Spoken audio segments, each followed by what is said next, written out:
Ils sont plusieurs millions à naviguer dans l'espace aux confins de notre système solaire. De simples fragments de roches, à peine discernables dans l'objectif des télescopes les plus puissants. Les astéroïdes suscitent à la fois crainte et fascination. Parfois, leur trajectoire croise celle de la Terre. En frôlant notre planète, ils font alors redouter le pire, la collision, le chaos et la destruction.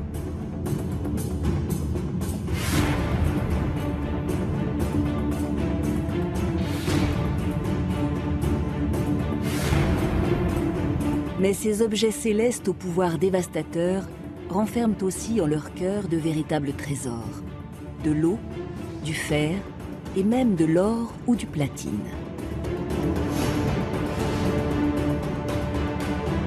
Alors que les ressources de notre planète s'épuisent toujours plus vite, ils pourraient constituer des gisements inespérés.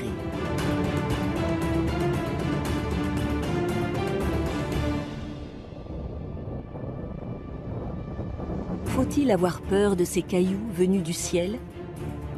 Quel est le risque que l'un d'eux détruise une ville, un pays, voire l'humanité tout entière? Comment transformer cette menace mortelle en nouvel Eldorado?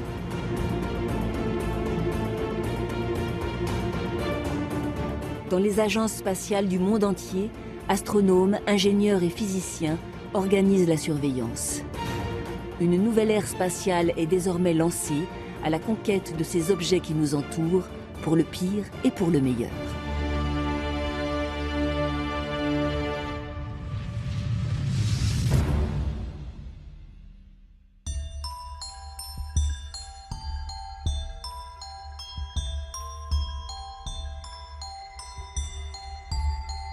Chaque nuit, des dizaines de télescopes répartis à la surface du globe pointent leurs objectifs vers le ciel.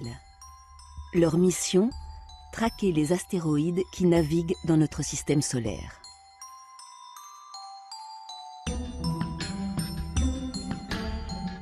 Dans le sud de la France, au cœur des montagnes des Pyrénées, se trouve l'un des avant-postes de cette surveillance internationale. L'Observatoire astronomique du Pic du Midi, perché à 2800 mètres d'altitude.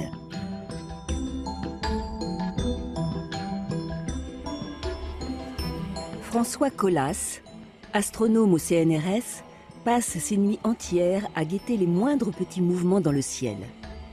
Ce télescope, équipé d'un objectif de 1 mètre de diamètre, permet de repérer des objets au loin, jusqu'à 100 fois la distance Terre-Soleil. Dans son viseur, ce soir, une zone dans le voisinage de la Terre où sont rassemblés la plupart des astéroïdes.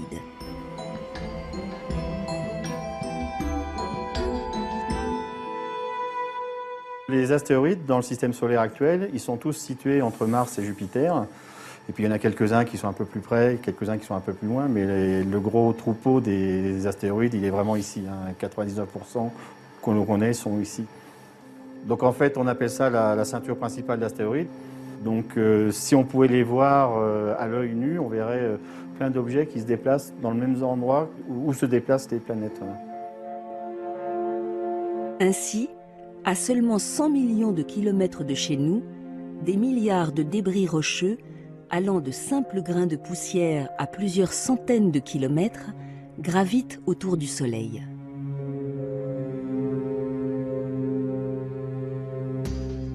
Un peu plus loin, une autre région appelée la ceinture de Kuiper, elle, regorgerait d'environ 30 000 objets de plus de 100 km de diamètre. Elle se trouve aux portes de Neptune.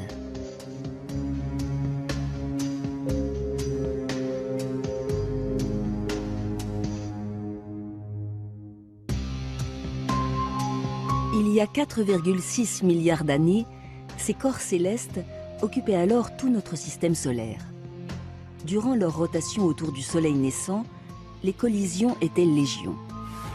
Au fur et à mesure, certains d'entre eux se sont agglomérés, donnant naissance aux planètes actuelles.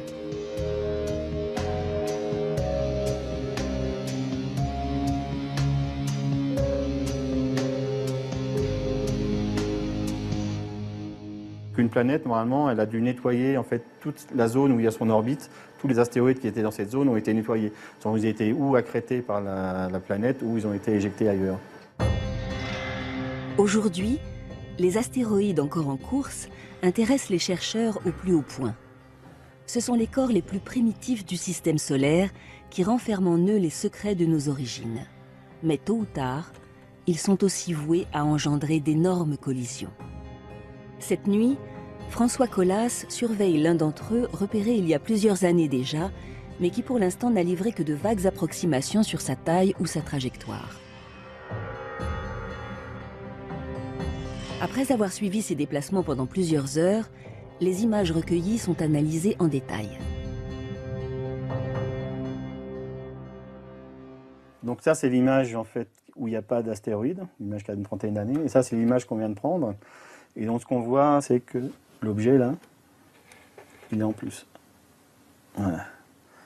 Donc on voit bien cet objet avec la petite étoile dessous. Et le gros objet ici, c'est un astéroïde. C'est Skuld dans le cas présent.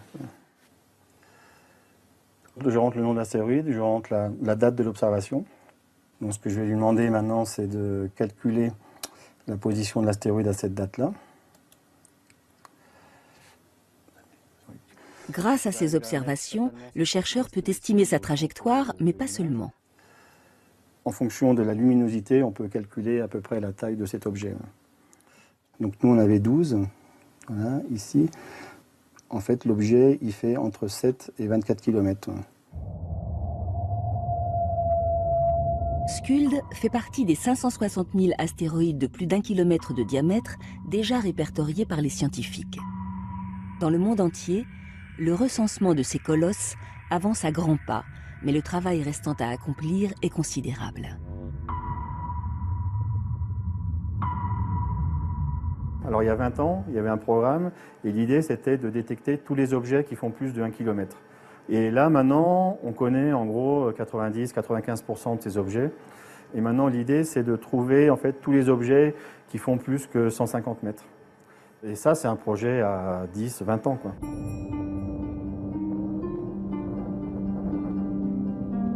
Bien connaître les objets qui gravitent dans la ceinture d'astéroïdes est un enjeu majeur pour notre propre sécurité. Régulièrement, des fragments nous atteignent, plus de 100 000 tonnes chaque année. Ce sont des météorites, des objets pour la plupart de petite taille. Mais il arrive que de plus gros passent entre les mailles du filet.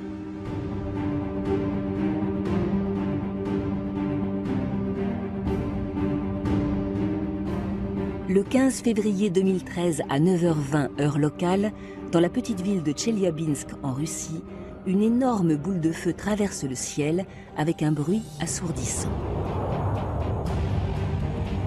Des vidéos amateurs capturent cette scène pour le moins inhabituelle. Une météorite d'une vingtaine de mètres commence à se désintégrer au contact de l'air, sous l'œil effaré des habitants.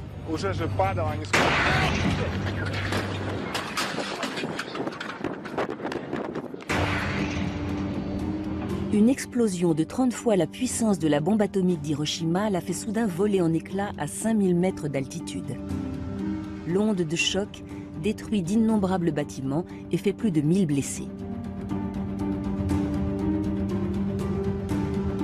L'un des plus importants débris de la météorite a pu être retrouvé quelques mois plus tard. Un gros caillou d'environ 1 mètre de diamètre et de 570 kilos qui, bien heureusement, a fini sa course dans un lac.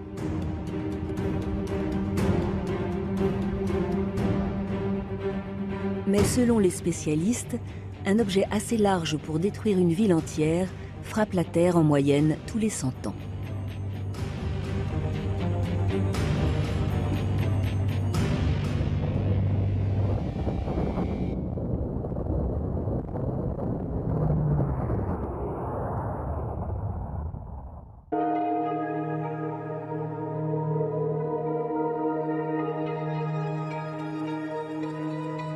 À présent, près de 10 000 astéroïdes ont été détectés dans le voisinage proche de la Terre.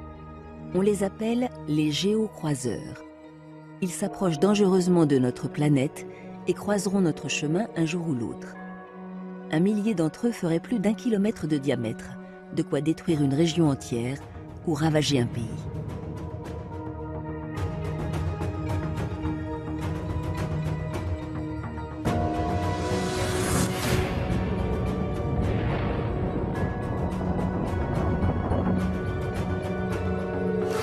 Partout dans le monde, les spécialistes se mobilisent pour mieux anticiper la menace.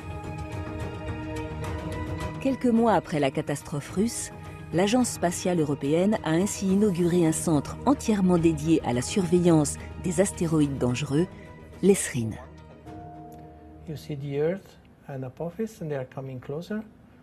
Depuis mai 2013, c'est ici, à Frascati, dans la banlieue de Rome, que sont centralisées les observations recueillies sur toute la planète.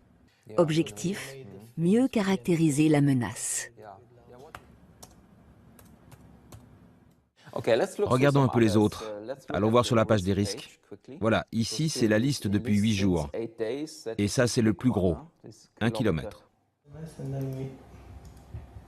Ettore Perozzi est l'un des coordinateurs du programme. Avec ses collaborateurs, il effectue quotidiennement des calculs complexes pour anticiper le plus précisément possible la trajectoire des géocroiseurs. Une mission délicate, car si les planètes de notre galaxie tournent de manière régulière autour du Soleil, les astéroïdes, eux, suivent parfois des chemins beaucoup plus irréguliers.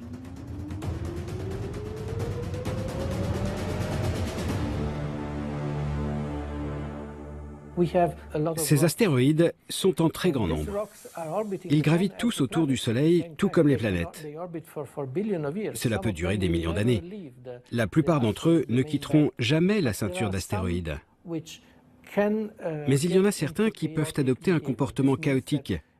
Ils peuvent en quelque sorte changer subitement de dynamique, ce qui va leur donner une trajectoire très excentrée. Et plus leur trajectoire est excentrée, plus ils se rapprochent du Soleil. Et en se rapprochant du Soleil, ils peuvent ainsi croiser l'orbite des planètes. Dans certaines régions de la ceinture principale, l'orbite des astéroïdes peut être déséquilibrée par la force de gravitation des planètes les plus proches. Ainsi, les objets les plus extérieurs sont soumis à l'attraction de la géante Jupiter et se déroutent doucement vers elle. Pour ceux les plus à l'intérieur, au contraire, c'est Mars qui va jouer son rôle d'appât. De manière continue sur des centaines de millions d'années, ce phénomène perturbe leur trajectoire, initialement circulaire autour du Soleil. Et lorsque leur nouvelle course les emmène à portée de la Terre, le phénomène se répète. Ces astéroïdes deviennent des géocroiseurs.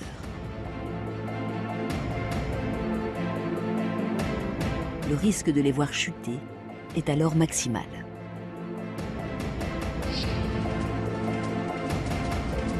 À cela s'ajoutent d'autres données encore plus difficiles à estimer depuis la Terre. En général, les modèles qui prennent compte de la gravitation marchent bien sur les gros objets. Mais pour les plus petits d'entre eux, il y a d'autres phénomènes qui entrent en jeu et qui sont liés au rayonnement que reçoit un astéroïde. Un astéroïde est un peu comme une planète. Une de ses faces est exposée au Soleil, l'autre est à l'ombre. Tout dépend de sa forme, bien sûr. Mais ça signifie qu'un côté est réchauffé et pas l'autre. Pendant sa rotation autour du Soleil, cela engendre une légère pression du côté qui est chauffé. Et dans sa longue course, si l'objet n'est pas très gros, ça peut changer sa trajectoire. Mais c'est très difficile à mesurer. De leur distance au Soleil et aux autres planètes, en passant par leur vitesse de déplacement, d'innombrables données sont entrées dans les logiciels informatiques pour tenter de mesurer le risque le plus précis possible sur les 100 ans à venir. Il y a quelques années, un astéroïde a fait la une des journaux du monde entier. Son nom, Apophis, un bloc de plus de 300 mètres de diamètre qui navigue dans l'espace à 45 000 km/h. Pour Gerhard Drolshagen, en charge du programme de surveillance, lors de sa découverte en 2004, tous les voyants étaient au rouge. Quand on l'a découvert, il y avait une très importante probabilité qu'il frappe la Terre. Ça atteignait à un moment une chance sur 40. Et le danger, c'est que si un objet de cette taille, environ 300 mètres ou plus, touchait la Terre, cela causerait une catastrophe régionale. On peut imaginer qu'un pays comme la France ou l'Allemagne soit complètement détruit. Et cela causerait des dommages dans toute l'Europe si cela venait à se produire. Alors immédiatement, tous les télescopes ont été mis à contribution pour recueillir le maximum d'informations sur son orbite, mais aussi pour mesurer sa taille précisément. Et finalement, nous avons trouvé que le risque de collision que l'on pensait pour avril 2029 n'aurait pas lieu. Mais il reviendra 7 ans plus tard. Et là encore, il y a toujours un risque qu'il impacte la Terre.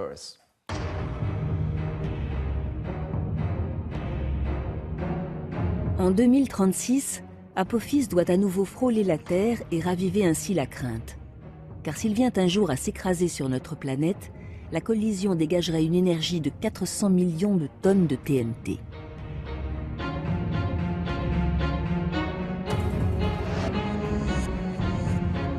Mais heureusement, pour l'heure, le risque d'impact a été revu à la baisse. Il serait désormais d'1 sur 1 million.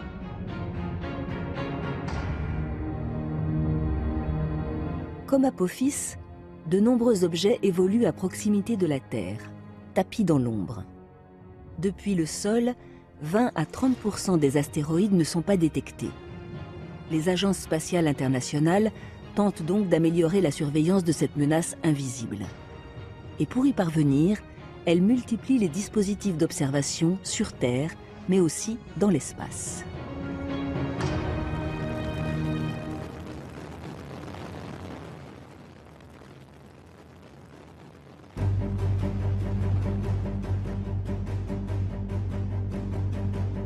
En Europe, le satellite Gaia, et avant lui, Hayabusa, la sonde japonaise.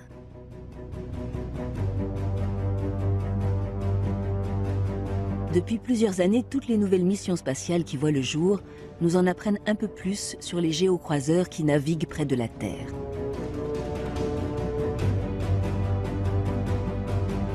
En 2009, à la NASA, les scientifiques du Jet Propulsion Laboratory lancent la mission WISE, une sonde placée en orbite de la Terre et dotée d'un télescope infrarouge capable de voir dans l'obscurité. À ce jour, elle a détecté 34 000 nouveaux astéroïdes dans la ceinture principale et 135 géocroiseurs au voisinage de la Terre. Dans le même temps, d'autres chercheurs tentent d'anticiper les dégâts que provoquerait une collision.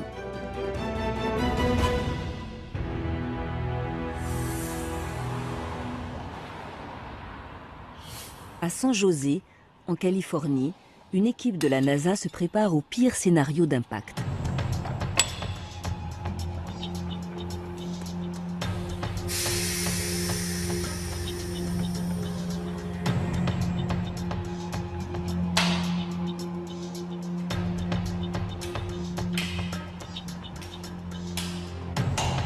Ce dispositif de plus de 4 mètres de haut a été surnommé le Big Gun, le pistolet géant.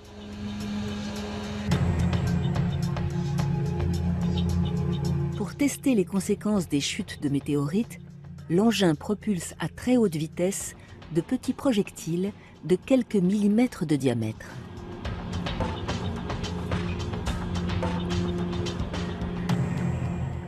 Depuis 33 ans qu'il fait ses armes ici, Peter Schultz est devenu l'expert en balistique des cratères.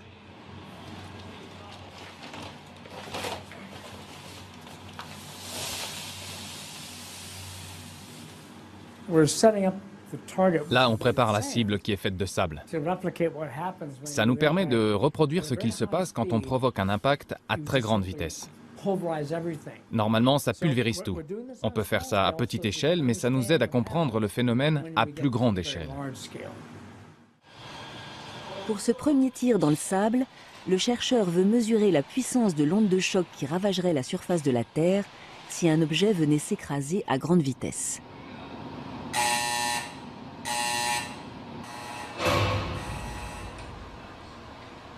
Ok, on a quelque chose.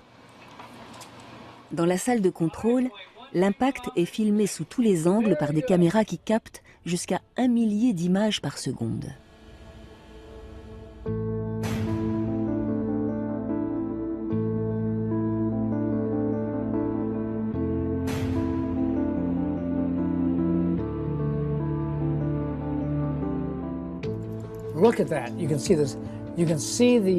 Regardez ça. Vous voyez toute cette matière qui s'échappe, tout ça c'est brûlant. Et ici, la matière a été projetée comme ça, vers l'avant. Ça a été tellement chauffé que des grains de sable sont entrés en fusion.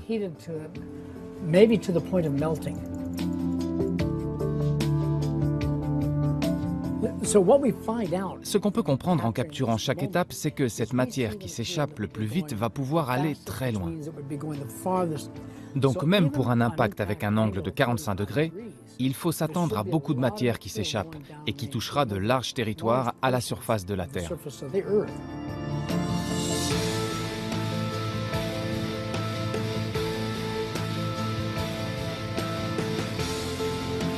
Ces dégâts dans le sable n'ont été causés que par un projectile d'à peine 6 mm et projeté à 5 km par seconde.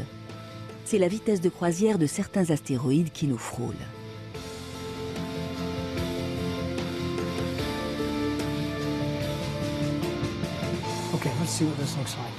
Mais selon la nature du sol, l'impact peut avoir des conséquences très différentes. Peter Schultz multiplie donc les expériences. Ça, c'est un beau cratère. Le test va être reproduit avec un bloc de pierre. Une manière de vérifier ce qu'il se passerait si le projectile percutait un territoire rocheux.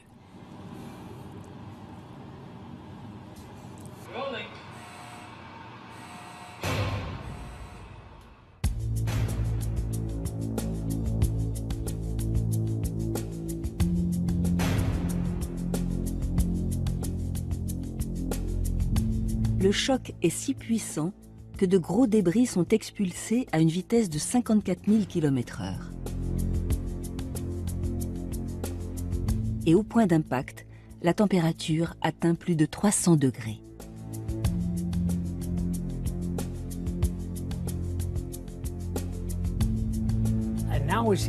Comme vous pouvez voir, le choc a transpercé la pierre et fait bouger du sable aux alentours. Ça a créé de sacrés remous, mais le cratère n'est pas si gros. Dans le sable, il était de cette taille. Donc sur une planète, si la surface touchée est de la roche, l'impact sera plus petit que si c'était dans le sable.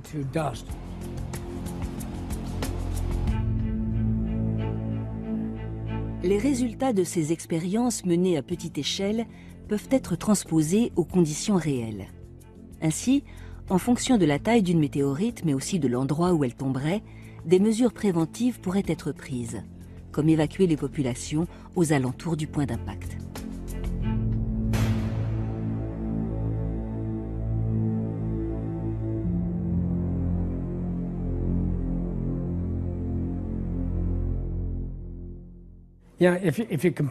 Si on compare des tailles de 100 mètres, 1 km ou 10 km, les effets seront radicalement différents.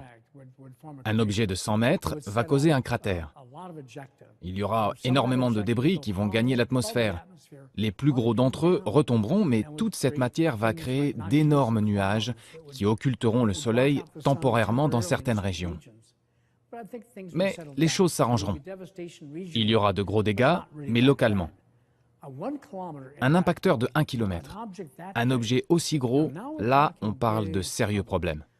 Rien qu'en entrant dans l'atmosphère, il y aura de gros effets. Et puis, imaginez le cratère. 15 à 20 km minimum. Des gros débris seront envoyés jusqu'à des milliers de kilomètres de l'impact. Et si ça tombe dans l'océan, là il faut s'attendre à un tsunami de grande ampleur. Mais ce n'est pas pire qu'un astéroïde de 10 km. Un objet de 10 km, là on a affaire à un vrai tueur. Ça sera une catastrophe globale majeure. Des comme ça peuvent frapper tous les 100 millions d'années.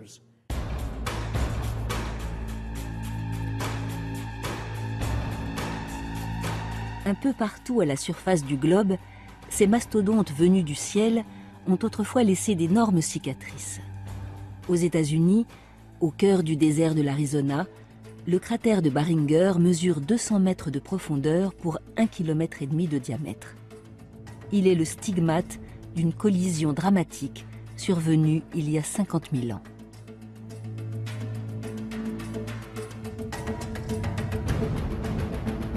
Non loin de là, le cratère du Yucatan est enfoui sous les sédiments et les eaux dans le golfe du Mexique. Il y a 65 millions d'années, une météorite de 10 km a frappé la Terre de plein fouet. Elle engendra des tsunamis et des catastrophes climatiques globales. 60% des espèces vivantes furent alors anéanties. Et le cataclysme sonne à la fin de l'âge des dinosaures.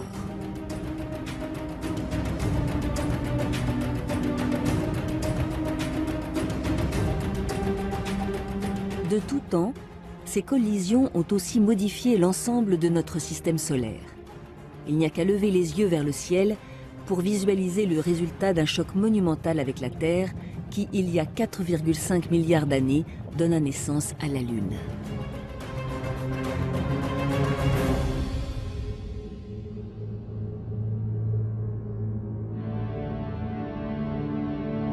Ces catastrophes passées nous rappellent à quel point nous sommes vulnérables face à ces cailloux tombés du ciel.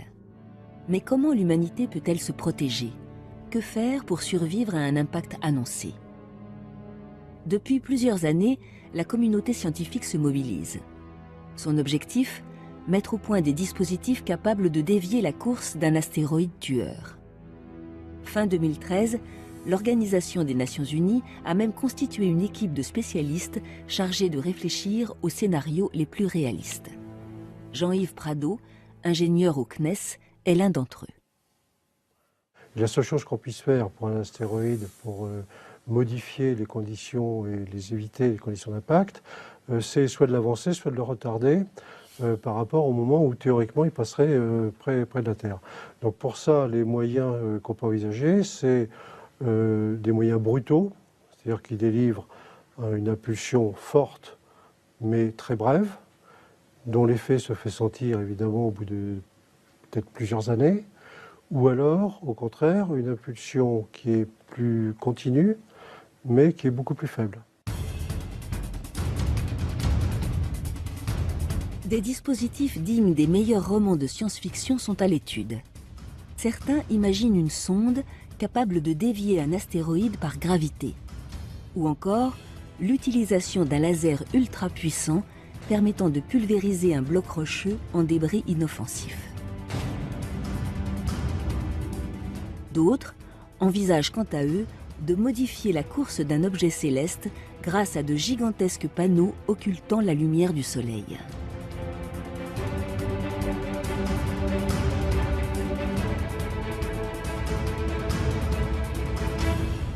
Un astéroïde est chauffé par le Soleil, il n'a pas d'atmosphère, donc les différences de température à sa surface sont très importantes, 400 degrés d'écart entre les points les plus chauds et les points les plus froids.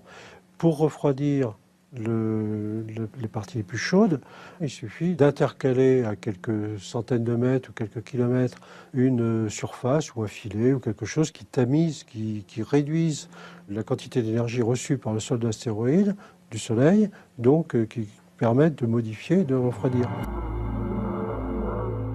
Modifier l'éclairage reçu par un astéroïde permettrait de freiner légèrement sa course. Ainsi, il frôlerait simplement la Terre au lieu de la cogner de plein fouet. Mais pour être efficace, toutes ces missions de déviation devraient être lancées plusieurs décennies à l'avance. Or, dans bien des cas, la menace n'est pas détectée aussi précocement. En cas d'urgence, une solution bien plus radicale pourrait être envisagée.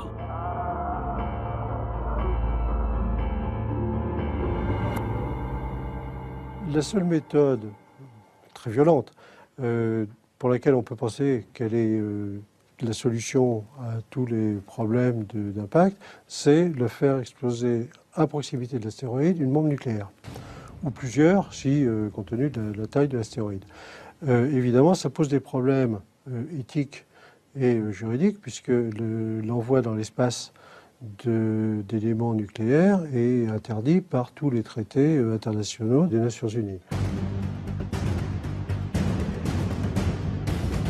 Pour l'heure, l'usage d'une telle bombe atomique n'est pas l'option retenue, tant les risques d'une telle mission seraient importants.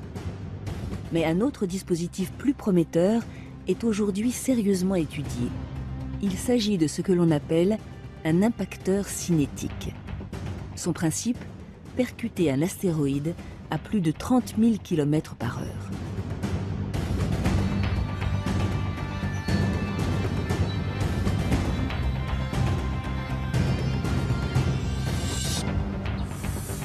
À Noordwijk, aux Pays-Bas, une équipe de l'Agence spatiale européenne est en charge de préparer les plans de ses futurs programmes de déviation. Ici, un premier test grandeur nature pourrait voir le jour d'ici quelques années. Aujourd'hui, des experts venus de toute l'Europe sont réunis pour définir tous les aspects de la future mission. Structure du vaisseau, autonomie énergétique ou encore instruments embarqués. Chaque détail du projet est passé en revue. Ok, faisons un point précis sur la configuration. On peut avoir ce type de proportion, quelque chose comme ça. Une chose que nous devons planifier, c'est d'avoir un bon angle de vue quand l'impacteur sera lancé. Comme ça, même s'il y a une petite incertitude ou une variation de trajectoire au moment de la frappe, on sera toujours sûr de pouvoir envoyer la charge dessus. Peu importe ce qu'il se passe, c'est primordial d'être placé là. Cette sonde modélisée pourrait entrer en fabrication très prochainement. Elle serait la première à partir en éclaireur à la rencontre de l'astéroïde à dévier. Andrés Galvez, le coordinateur du programme européen, vient s'assurer que tout est en bonne marche. La distance d'observation pour toute la mission est de combien? De 35 km. Cette mission est menée en collaboration avec la NASA. Elle impliquera 2 vaisseaux spatiaux. Un impacteur de 300 kg nommé DART, qui ira percuter l'astéroïde, et une sonde baptisée AIM. Cette dernière sera chargée de mesurer l'efficacité de la déviation, qui sera alors imperceptible depuis la Terre. Les 2 vaisseaux se rencontreront. Ils ont rendez-vous en octobre 2022. C'est à cette date que DART va frapper, pendant que le vaisseau AIM assistera à l'événement et pourra alors mesurer les conséquences de cet impact. La cible s'appelle Didymos. Il s'agit non pas d'un, mais de 2 astéroïdes, l'un gravitant autour de l'autre, tout comme le fait la Lune autour de la Terre. Le premier astéroïde, le plus gros, fait environ 800 mètres. Il sera facile à repérer pour les caméras du vaisseau spatial. Et puis il y a le plus petit, il fait 150 mètres. Il a une taille suffisante. Il est assez gros pour qu'on puisse ajuster le tir et le frapper, mais aussi suffisamment petit pour envisager de changer sa trajectoire de façon notable. Le plus gros objet servira donc de point de repère pour mesurer la déviation.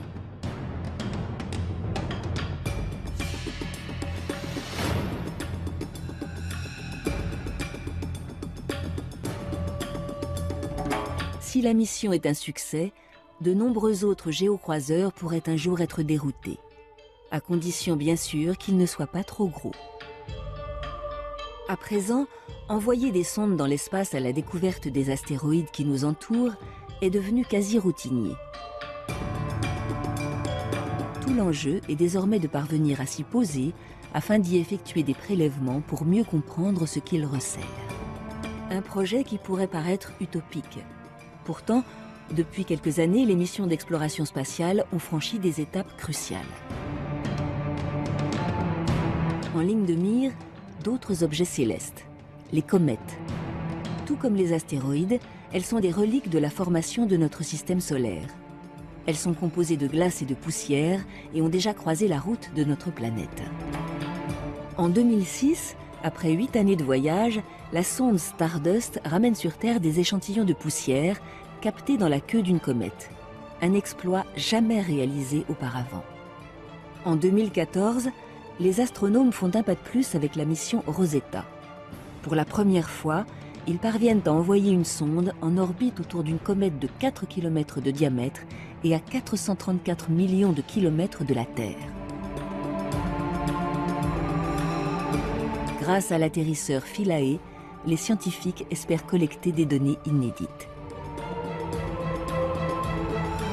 En effet, sur ces comètes, comme sur les astéroïdes, se trouvent des éléments particulièrement recherchés dans le système solaire, de l'eau et de la matière organique.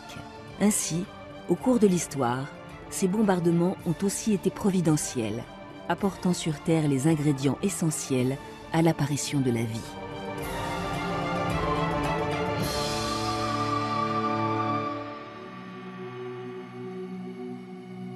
Connaître la composition de ces objets pourrait permettre de comprendre l'évolution de notre planète, de l'apparition des océans à celle des premières bactéries. Mais ces corps renfermeraient aussi bien d'autres richesses. Pour les étudier, les scientifiques disposent d'échantillons à portée de main, des météorites ramassés aux 4 coins du monde.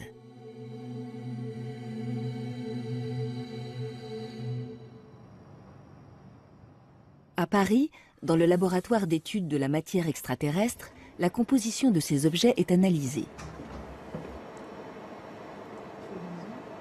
Cet appareil haute technologie s'appelle la NanoSIMS. Elle permet de dresser une cartographie complète des éléments chimiques qu'ils contiennent.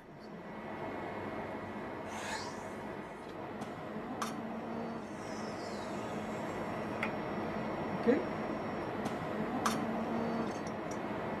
L'échantillon est mis à l'intérieur. François Robert, le responsable de l'équipe, vient faire le point sur les premiers résultats. Ça c'est tous les résultats de la nuit. Intéressant, ouais. Et là, ça commence 8-10-5 et ça finit 8-10-5. Le nickel, c'est à peu près la même concentration dans la théanite et la calcite. Non, calcite. c'est pas obligé. Du nickel, du platine, du palladium. Tous ces éléments qualifiés de métaux rares sur Terre sont très souvent décelés dans les météorites. Et les concentrations de ces éléments s'avèrent bien plus importantes que dans les roches terrestres.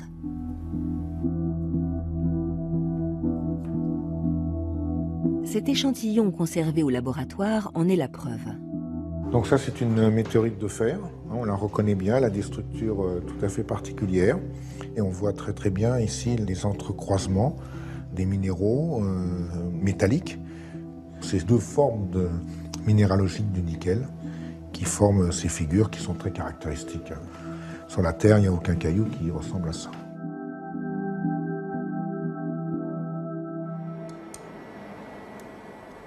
En effet, il y a 4,6 milliards d'années, lors de la formation de la Terre, ces métaux ont migré vers le noyau de la planète. Aujourd'hui, le métal qui est contenu dans les météorites, il est au centre de la Terre. Il n'y a pas beaucoup de métaux précieux sur la Terre, parce que tous les métaux précieux vont avec le métal liquide. Donc, quand le noyau de la Terre s'est différencié, il a coulé au centre, et il a emmené avec lui tous les métaux précieux. L'or, le platine, le palladium, le ruthénium, tout ça est au centre de la Terre aujourd'hui. Donc c'est pour ça qu'ils sont précieux d'ailleurs, parce qu'on ne les trouve pas beaucoup à la surface.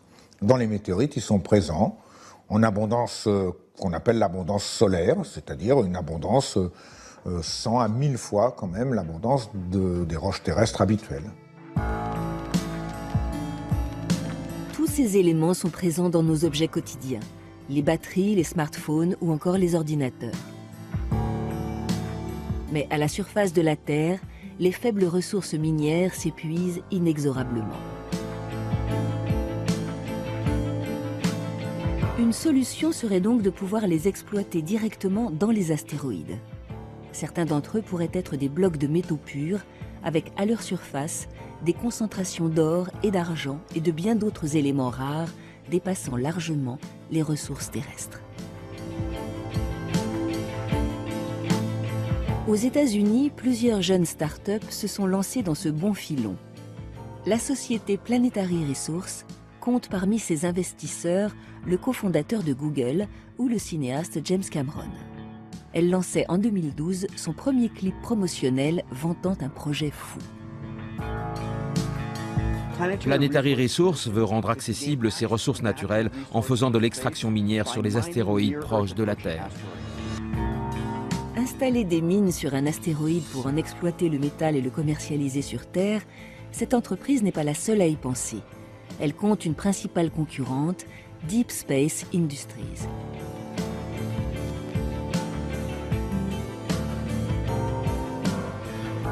Elle a été créée début 2013 par un ancien astronome et ses locaux côtoient le campus technologique de la NASA en Californie. Une dizaine d'ingénieurs travaillent sur ces projets faramineux, parmi eux Daniel Faber, responsable du développement des futures missions. Ce sera vraiment un business incroyable. La raison à cela, c'est que les ressources qu'on peut trouver sur ces astéroïdes représentent plus de matière que tout ce qui a déjà été exploité à présent à la surface de la Terre. Sincèrement, une fois que les infrastructures pour y accéder seront construites, il y aura un énorme boom. Tout ce marché va faire des gens millionnaires, et même les premiers trillionnaires. Ce qu'on va faire, c'est choisir certaines classes d'objets, ceux qui possèdent les matériaux qu'on recherche, mais aussi ceux qui sont le plus près de la Terre, et donc plus accessibles et plus économiques. L'exploitation des ressources contenues dans 1 km³ d'astéroïdes pourrait rapporter 5 000 milliards de dollars. Un marché immense s'offre à ces sociétés pionnières. Dans quelques années, elles prévoient d'ailleurs de lancer leur propre mission spatiale. On doit aller plus loin que les observations que l'on a pour vérifier si la composition correspond à ce que l'on attend. Et on devra mettre en place de nouveaux modèles en fonction de ce qui s'y trouve et des propriétés des matériaux qui les constituent. Donc, le premier objectif de Deep Space Industries est de lancer la mission Firefly pour aller voir et comprendre ce qu'il y a dessus. Ces petits vaisseaux de 30 cm de long seront chargés de repérer les astéroïdes les plus prometteurs dans le voisinage de la Terre. Si cette première étape fonctionne, d'autres missions verront le jour.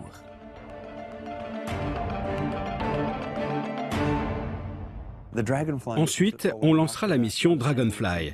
Cette fois, il s'agira d'aller prélever des échantillons et d'être capable de ramener des morceaux entiers sur Terre.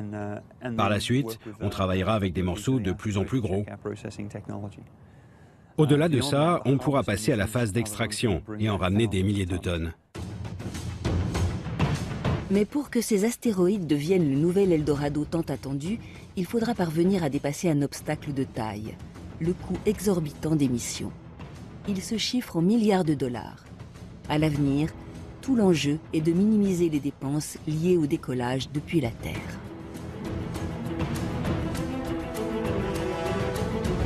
Ces plans ne sont pas vains pour autant. Depuis des années, les scientifiques rêvent à des machines toujours plus futuristes qui permettraient de repousser les frontières de l'espace.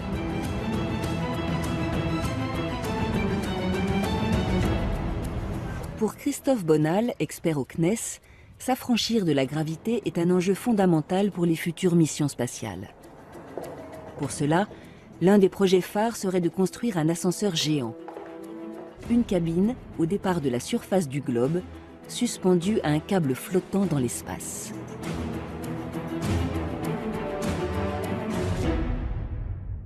Le concept, c'est pas on monte pas une tour depuis la surface du globe jusqu'à l'orbite. Au contraire, ce qu'on fait, c'est on place un gros satellite géostationnaire. Donc géostationnaire, c'est-à-dire qui semble fixe par rapport à la Terre, qui tourne en même temps que la Terre, donc à 36 000 km d'altitude, au-dessus de l'équateur. Voilà. Et à partir de ce satellite géostationnaire, on fait descendre un câble qui va descendre jusqu'à la surface du globe. La surface du globe, on l'accroche, par exemple, sur une plateforme pétrolière. Ce câble, qui mesure pas moins de 36 000 km de long, est extrêmement lourd. À cause de la gravité terrestre qui l'attire vers la surface, il ne pourrait pas rester tendu en altitude bien longtemps. Pour éviter qu'il ne tombe, un objet suffisamment massif et placé hors de portée de l'attraction de la Terre pourrait être utilisé pour faire le contrepoids. Toute la question aujourd'hui, c'est qu'est-ce qu'on met comme contrepoids ? Certains ont proposé de mettre un petit astéroïde, par exemple, comme contrepoids, de manière à garantir que le centre de gravité de l'ascenseur spatial soit au bon endroit. Donc, au fur et à mesure qu'on monte sur ce câble, on va aller de plus en plus vite, et il y a une altitude où, si on part de cette altitude-là, on est éjecté vers la Lune. Il y a une autre altitude où, si on part de là, on est éjecté vers Mars, autre vers la ceinture d'astéroïdes et autres. Donc, quelque part, c'est un rêve un petit peu utopique, hein, mais c'est un rêve de porte ouverte vers l'espace. Dans plusieurs décennies peut-être, cet ascenseur pourrait offrir une multitude de nouvelles possibilités.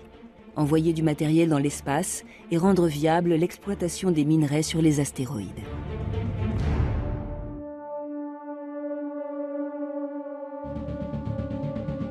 Une autre étape fondamentale de la conquête spatiale serait de transporter des hommes jusqu'à ces corps lointains. Ce rêve est déjà à portée de main de la première puissance du monde. We'll start by sending astronauts to an asteroid for the first time in history. Aujourd'hui, l'agence spatiale américaine a mis au point un scénario bien huilé pour que des hommes puissent fouler le sol d'un de ces objets d'ici 2025. La mission comprendra plusieurs étapes.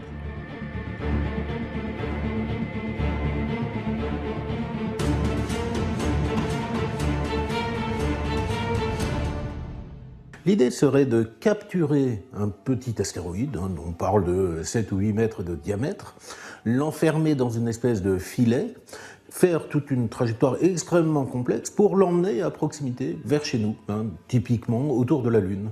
Là, il pourra y avoir une mission, un vol habité, avec des hommes qui iraient explorer, qui iraient étudier l'astéroïde in situ.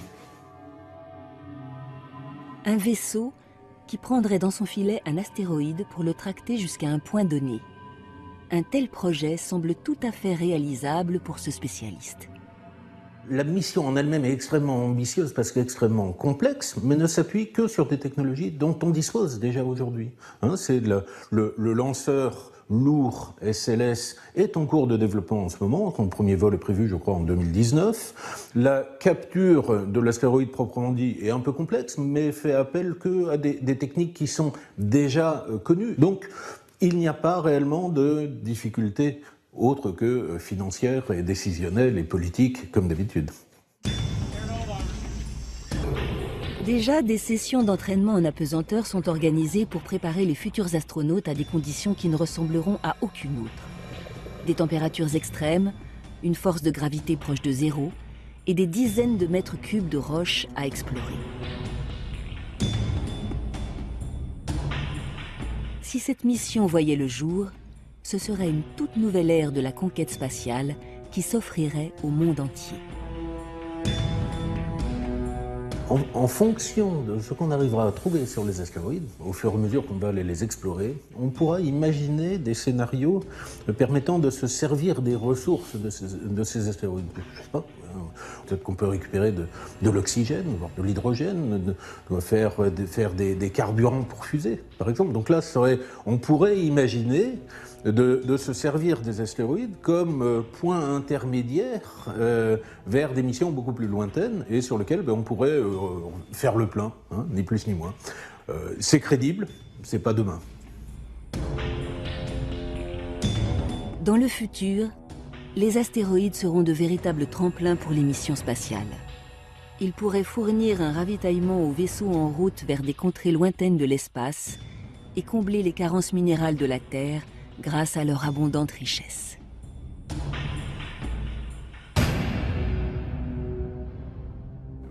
Avec tout ce qu'on peut trouver sur ces roches, du carburant, du métal et de l'oxygène, on pourrait changer l'économie et faire du business dans l'espace. Mais au-delà des promesses, ces objets suscitent encore des sentiments contradictoires. Une partie de la communauté scientifique continue de les considérer comme une menace mortelle. Vous pouvez avoir des objets plutôt petits, de 50 à 100 mètres tout au plus, qui peuvent avoir des effets catastrophiques s'ils tombent sur une ville.